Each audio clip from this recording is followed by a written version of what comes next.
No, aspetti, signorina. Okay, I did the wrong thing. Okay, no, let me introduce myself. I'm a poet. That is why quelle cose che hanno nome poesia, lei mi intende? When Mimi enters the Bohème and finds him, you know that Puccini changed her name to Mimi because in the original novel, her name was Francine, and it was absolutely explicit that she was a prostitute, just as Musetta, okay? Yeah. Puccini, in order to censor this fact, found the escamotage to let her introduce herself as Mimi, and Mimi was a can-can dancer name, you know, so it was explicit in the name what her job was, okay? Okay.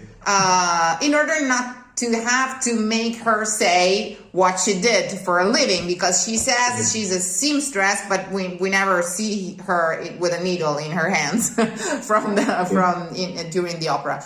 So the reason why, the minute she comes in, because you sing this aria 1-2 minutes of music after she comes in, and you go for her hand, and that's another proof that you already know who she is and what she does, okay? Otherwise, you would have never, ever have approached a girl taking her by the hand. Not even in 2004, a guy would do that with a girl. You would never go for her hand without even knowing her. You would only do that if you knew that she was a prostitute.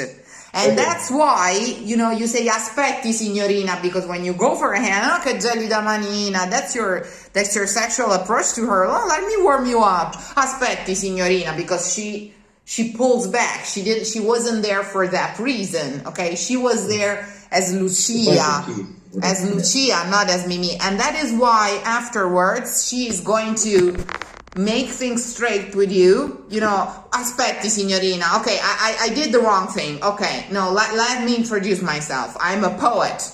I'm a nice guy. I have a refined soul.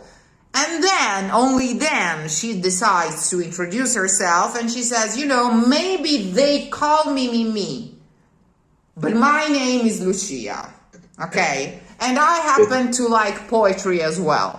And they find themselves agreeing on poetry. That is why quelle cose che hanno nome poesia, lei mi intende?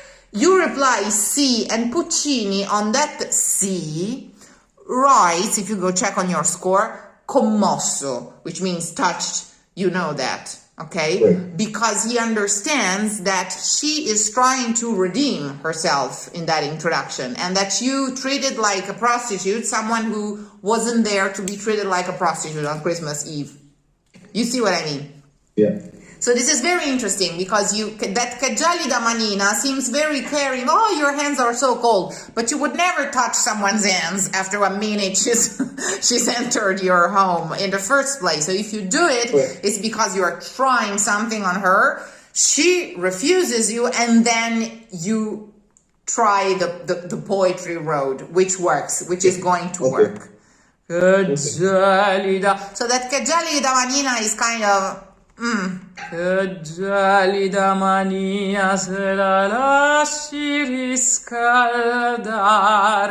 It's not innocent, that's what I'm trying to say. Okay. That there is a poetry pun in that cercar che giova al buio non si trova, because trovare is the art of the trovatore, of the poet, and what he's saying, this is poetry slang, because there is no rhyme with buio in Italian. It's a word that knows no rhyme.